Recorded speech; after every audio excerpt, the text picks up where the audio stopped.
नमस्कार दोस्तों, मेरा नाम है अजीत सिंह और पैसा बाजार आप में आप सभी का स्वागत है। आज हम बात करने वाले हैं टॉप 4 स्टील स्टॉक्स के बारे में। सबसे पहले जानेंगे स्टील सेक्टर के बारे में। सबसे पहले मैक्रो आउटलुक और पॉलिसी सपोर्ट की बात करते हैं स्टील सेक्टर में। नेशनल स्टील पॉलिसी आई थी 2017 की है। तो इसमें इनका हमारे इंडिया का टारगेट है, कैपेसिटी टारगेट 300 मिलियन टन 2031 तक ये हमें करना है। पर कैपिटा कंजम्पशन की बात करें तो इंडिया का है 93.4 केजी, जबकि ग्लोबल एवरेज है 230 केजी का। गवर्नमेंट का टारगेट है इसको इंक्रीज करना और 160 केजी पर कैपिटा लेके जाना 2030 तक की। तो डिमांड कहाँ से आएगी?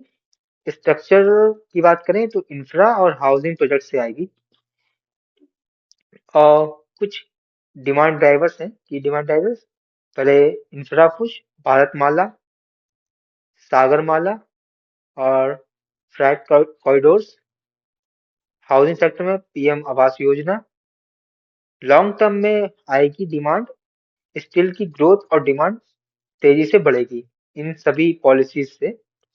अब हम टॉप 4 स्टील सेक्टर स्टॉक्स की बात करेंगे। तो सबसे बड़े जो स्टील प्लेयर्स हैं 2025 के, उसकी बात करते हैं। टाटा स्टील, रेवेन्यू इनका है 2.08 लाख करोड़ का। प्रॉफिट है 3174 करोड़ का। PE ratio 28.3, return on equity 3.9%, return on capital employed 8.8%। Expand कर रहे हैं लोग कालीगंगानगर को 3 से 5 एमटीपी तक की पहुंचाएंगे। जेएसडब्ल्यू स्टील की बात करें तो इनका रेवेन्यू है 1.77 लाख करोड़ का। प्रॉफिट है 3491 करोड़ का। PE ratio 44.2, return on equity है 4.9, return on capital employed 8.1।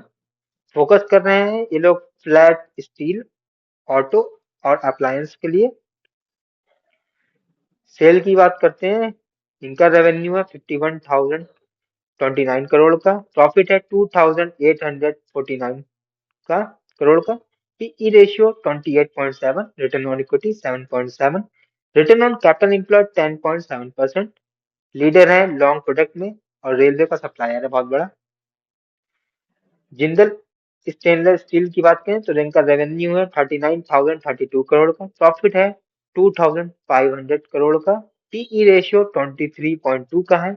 Return on equity है 16.2%, रिटर्न ऑन कैपिटल एम्प्लॉयड है 18.2%। लीडर है कंपनी स्टेनलेस स्टील में और रेलवे वैगन्स में। और हम लोग वैल्यूएशन देखेंगे स्टील सेक्टर के स्टॉक्स की फंडामेंटल रेशियो के अकॉर्डिंग। टाटा स्टील की बात करें तो पीई रेशियो इनका है 28.3, जबकि इंडस्ट्री का है 29। तो फेयर वैल्यूएशन पे है या फिर कहा थोड़ा सा अंडर वैल्यूड है।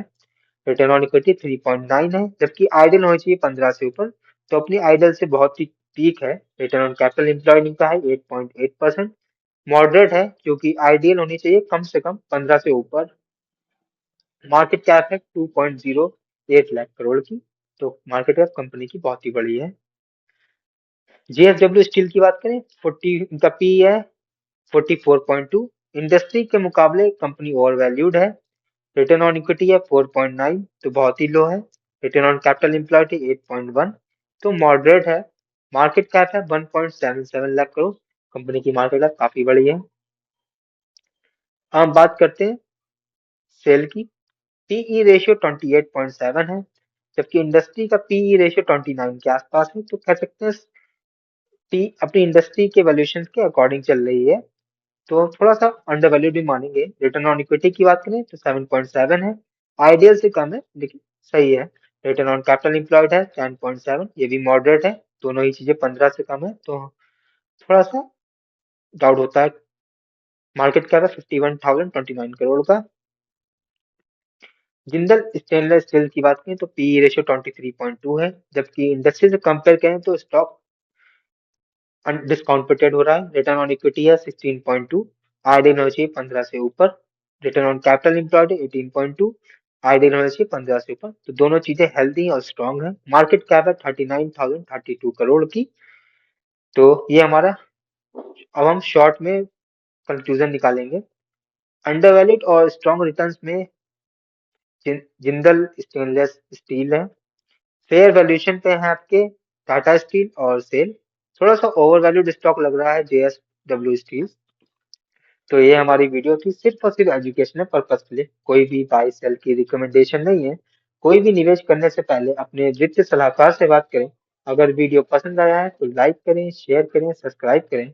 अगर आप किसी सेक्टर, स्टॉक या फिर म्यूचुअल फंड के बारे में जानना चाहते हैं तो उसका नाम हमें कमेंट सेक्शन में मेंशन करिए, ताकि नेक्स्ट टाइम जब हम वीडियो बनाएं तो उन टॉपिक्स पर बात कर सकें। धन्यवाद।